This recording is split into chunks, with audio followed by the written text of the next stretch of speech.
With Brandon Smith with Michigan Radon Agency. He's going to give us a little background information on what he does and what radon's all about. Hi, I'm Brandon Smith with Michigan Radon.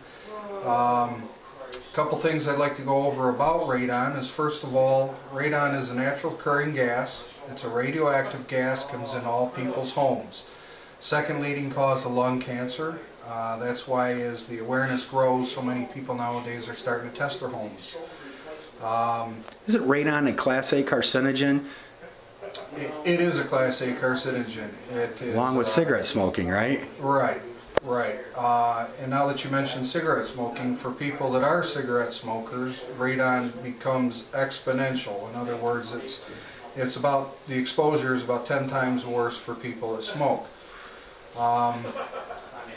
And as I mentioned, there's radon in all people's homes, and it just depends on how much. The U.S. standards are 4 picocuries. Anything 4 picocuries or above is considered to be elevated, and they would like to see people try to reduce those numbers. And the way that they do that is they install a pipe into people's basements. It's just a PVC pipe with a fan. And that fan draws to alleviate the pull that the house has. Creates like a vacuum underneath, doesn't it? It's essentially a vacuum, yeah. Does that pipe go up and it bypasses the house or goes through the house so that it's pulling it up through the house and outside? Yeah, depending on circumstances, pipes will generally go outside the side of the house or outside the back of the house. It kind of depends on the layout. But they're very simple systems. Most systems will range anywhere from $500 to $1,000.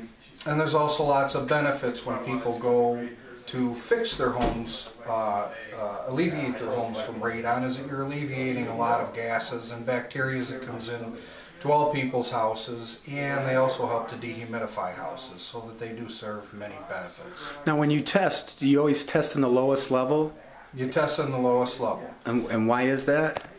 Well, it's going to always be highest at the lowest point in the house.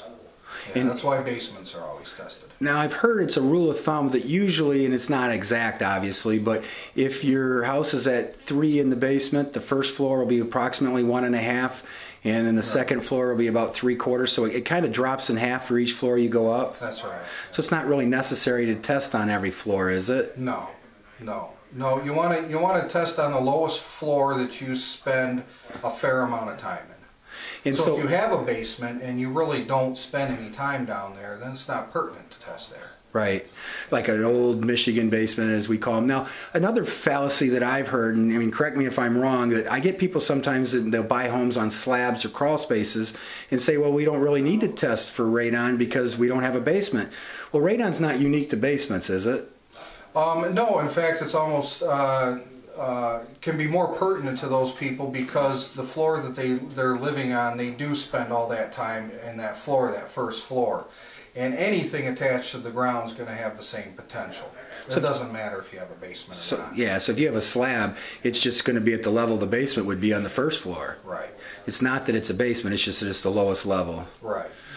Well, I appreciate your help, Brandon, and we will be in touch again.